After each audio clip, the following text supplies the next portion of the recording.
दोस्तों, आपका स्वागत है हमारे YouTube चैनल अजहरी निस्बत पर। आज हम इस वीडियो में बात करेंगे मुहर्रम में निकलने वाले ताजिए और ताजिए के इतिहास के बारे में। हम जानेंगे कि ताजिया सबसे पहले कहाँ बना, किसने बनवाया और क्यों बनवाया, ताजिए का असल मकसद क्या है और इससे जुड़ी कुछ ऐतिहासिक और रोचक बातें। तो आपसे गुजारिश है कि इस वीडियो को आखिर तक जरूर देखिएगा और इस वीडियो को ज्यादा से ज्यादा शेयर करिएगा ताकि यह जानकारी उन लोगों तक भी पहुंचे जो ताजिए का सही इतिहास और मकसद नहीं जानते। अब आइए बात करते हैं ताजिए के इतिहास की। इसके लिए हमें जाना होगा सन 1370 ईस्वी के आसपास, जब भारत में तैमूर लंग की हुकूमत थी।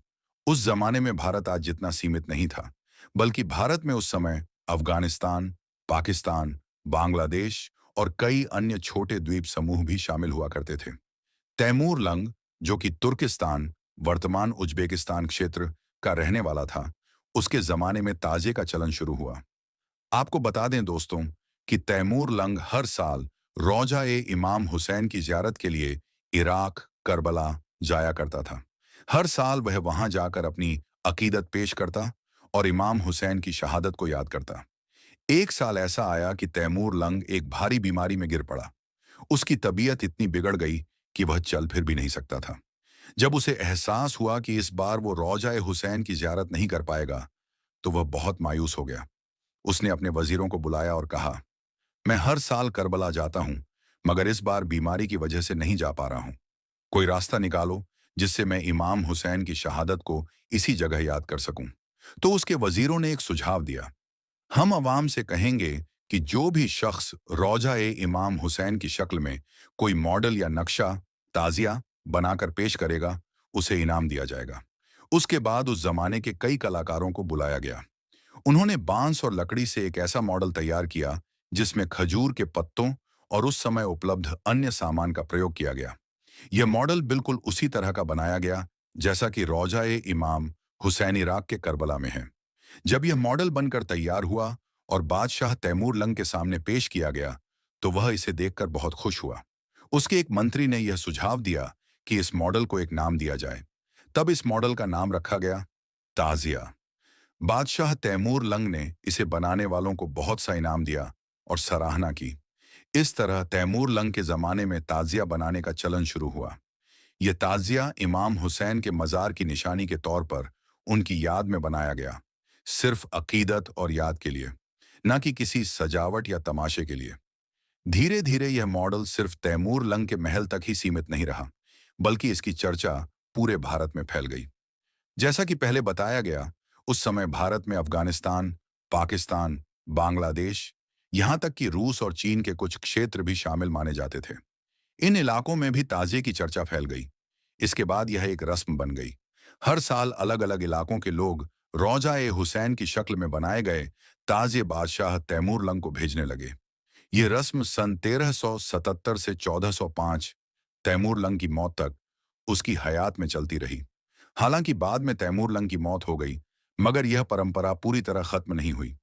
आज भी यह परंपरा भारत, पाकिस्तान, बांग्लादेश और कई अन्य इलाकों में जारी है।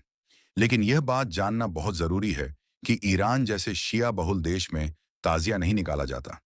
वहां लोग मातम करते हैं, अलम निकालते हैं, लेकिन रोजे या ताजिए के मॉडल नहीं निकाले जाते। कुछ लोग भ्रम में कह देते हैं कि ईरान में भी ताजिए निकलते हैं, मगर यह सही नहीं है। शिया फिरके का इजहार-ए-अजा मातम और अलम तक सीमित है। ताजिया निकालने की रवायत वहां नहीं पाई जाती। इस्लाम में दो प्रमुख फिरके हैं, शिया और सुन्नी। इन दोनों में ताजिए को लेकर अलग अलग राय है।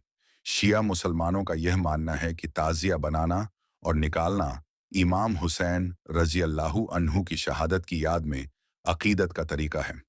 वो इसे इजहार गम और मोहब्बत का एक जरिया मानते हैं। वहीं सुन्नी मुसलमानों में भी दो अहम रवायतें हैं, अहले हदीस देवबंदी और अहले सुन्नत वल जमात बरेलवी। देवबंदी और अहले हदीस जहां इसे पूरी तरह बिदअत और हराम मानते हैं, वहीं बरेलवी उल्मा का नजरिया अलग है। अहले सुन्नत वल जमात बरेलवी सुन्नी उल्मा यह मानते हैं कि अगर ताजिया इमाम हुसैन रजी अल्लाहु अन्हु के रोजे मुबारक की याद में बनाया जाए, उसमें कोई हराम या गैर शरई काम न किया जाए, तो यह अकीदत का इजहार है और इजाजत के दायरे में आता है। आला हजरत इमाम अहमद रजा खान रहमतुल्लाह अलैह का भी यही फतवा है कि ताजिया बनाना जायज़ है बशर्ते कि उसमें शरीयत के खिलाफ कोई हरकत न हो, कोई अश्लीलता, बेहूदगी या हुर्मत का इंतहाक न हो। अगर ताजिया निकालने में मजाक, डांस, गाने, लाउड म्यूजिक, स्टंट आदि हो तो वो हराम और गुमराही है। इसलिए अहले सुन्नत वल जमात के उलमा ताजिए को इस शर्त के साथ जायज़ मानते हैं कि वो वह इमाम हुसैन की याद में हो, उसमें शरई अदब व एहतराम हो और शरीयत की हदें पार न की जाएं। मगर अफसोस की बात है कि आजकल ताजिया निकालने में कई गलत चीजें शामिल हो गई हैं। कुछ लोग ताजिए को अजीबो-गरीब शक्लों में बनाते हैं, जैसे चम्मच पर कटा हुआ चेहरा बनाना, ताजिए में घोड़ी या किसी जानदार या कब्र की शक्ल देना। यह सब शरीयत से बिल्कुल दूर और तौहीन है। अगर कोई ताजिया बनाना ही चाहे तो इमाम हुसैन के रोजे मुबारक की तरह बनाए और उसे घर में रखे। इससे इजहार अकीदत भी होगा और कोई शरई हद भी पार नहीं होगी। बरेलवी उल्मा इस बात पर जोर देते हैं कि ताजिया निकालने में शरीयत की पाबंदी जरूरी है। अगर शरई उसूलों की खिलाफ वर्जी हो रही हो, जैसे नाच गाना, डीजे, हंगामा या कोई भी हराम काम, तो उसे फौरन रोका जाना चाहिए। तो कुल मिलाकर ताजिया बनाना जायज है अगर वह इमाम हुसैन के रोजे के मुताबिक हो और उनकी याद में अदब में हो। हराम काम या बेअदबी की कोई गुंजाइश नहीं है। शरीयत की हदें लांघना इमाम हुसैन की तौहीन है, इजहार मोहब्बत नहीं।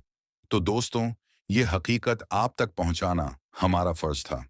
अगर आपको यह जानकारी सही और फायदेमंद लगी हो तो वीडियो को लाइक करें, शेयर करें और कमेंट में अपनी राय दें।